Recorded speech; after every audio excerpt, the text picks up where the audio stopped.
She was one of the most important medieval women, and during the Wars of the Roses became the Queen of England. Elizabeth Woodville's daughter would later help to end the civil war that had plagued the nation for many decades as she married the Lancastrian figurehead and first Tudor king Henry VII. But Elizabeth Woodville was said to have been a beautiful and graceful lady, but she was someone who married King Edward IV following the death of her first husband, who died actually fighting against her new husband. The marriage caused a significant amount of chaos later on, but Elizabeth Woodville did outlive her husband for a number of years, and she remained rather powerful. She died on the 8th of June 1492 inside of Bermondsey Abbey, and only recently her cause of death was revealed, the plague. But she was hastily buried alongside King Edward IV. However, Elizabeth Woodville's remains and skeleton were discovered in a shocking condition, and someone had opened her coffin and had desecrated her remains following her burial. But what is the story of opening the coffin of the White Queen? To support our channel, please make sure to subscribe. Elizabeth Woodville was born in 1437, and she was the oldest daughter of the first Earl, Richard Woodville, and his wife, Jacquetta of Luxembourg. Her mother was more of an aristocrat than her father, and she was one of the best-placed socially ranked women of the time. Elizabeth had mentioned was known for her looks, and she had many men who wanted to take her hand in marriage, also due to her parents' links, and she married her first husband, John of Groby, when she was roughly 15 years of age. They had 2 sons, but, as mentioned, John died at the Second Battle of St Albans for the House of Lancaster in the Wars of the Roses, the very enemy house that Elizabeth would later be right at the top of. The Yorkist cause was growing stronger across England, and Elizabeth Woodville was now a widow, and she was forced to live back with her parents after her husband's land and estates were taken by the crown. But she then went to see King Edward IV, who was hunting in the region, and Edward, who loved women and was known for being at the time a serial womanizer, seemed charmed by Elizabeth Woodville. He was taken aback by her beauty, and he then began to secretly see her, and they would eventually get married, and Elizabeth Woodville was crowned queen on the 26th of May 1465.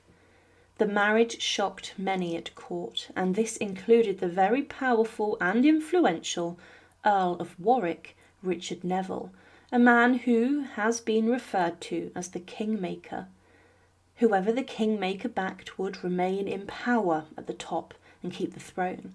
Eventually Warwick would betray Edward IV, but as Elizabeth became the Queen of England, her family received large amounts of land and wealth. Her siblings also came to court, but her father was a Lancastrian, as was her first husband, but Elizabeth swapped alliances and was now at the head of the House of York, the former enemies of her father. Elizabeth had 10 children, but sadly 3 would pass away during infancy. Her husband, King Edward IV, was briefly deposed off the throne as the Earl of Warwick and Edward's own brother George Plantagenet, the Duke of Clarence, plotted against them, and this resulted in the Battle of Barnet, in which Warwick was killed. In fact, Elizabeth's own father and brother had been executed following a previous battle, and after her husband was briefly deposed, Elizabeth lived in exile for a short period.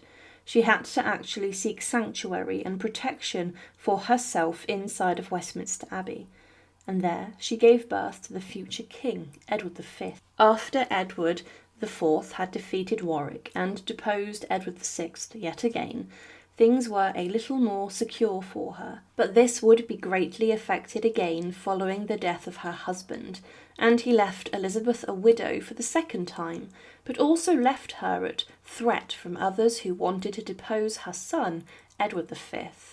What transpired was the Princes in the Tower debacle, as Elizabeth's brother-in-law, Richard the Duke of Gloucester, seized her sons, Edward IV and Richard of Shrewsbury, and held them inside the tower.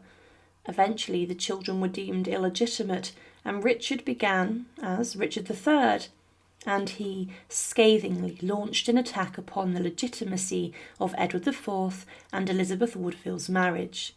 Elizabeth yet again returned to sanctuary inside of Westminster Abbey, and Richard III stripped Elizabeth of all of her lands and titles, and she was now to be referred to as Dame Elizabeth Grey and not the Dowager Queen. Elizabeth inside of sanctuary was protected, but she would try to restore her son to the throne. This, of course, didn't happen, as he was presumably murdered inside the walls of the Tower of London. She was politically active inside of sanctuary and allied herself with Richard III's enemies, and eventually Margaret Beaufort, the mother of Henry Tudor. They worked together to ensure that Henry Tudor, who did have some royal blood, being a distant descendant of Edward III, could seize the throne himself. With this, Elizabeth Woodville, who had been referred to as the White Queen, as in the White Rose, defected once again over to the Lancastrian enemy cause, the Red Rose. She backed Henry Tudor to battle Richard III, and a deal was struck to unite the families of Tudor and York, which would see Elizabeth Woodville's oldest daughter, Elizabeth of York, become the Queen should he be successful, marrying Henry Tudor. Now, Henry Tudor became Henry VII following his victory at the Battle of Bosworth Field, and he then stuck to his word and married Elizabeth of York, and Elizabeth Woodville was now the mother of the Queen. Elizabeth was restored to the position and title of a Dowager Queen, but spent her final years under the more powerful Lady Margaret Beaufort and mother of the King.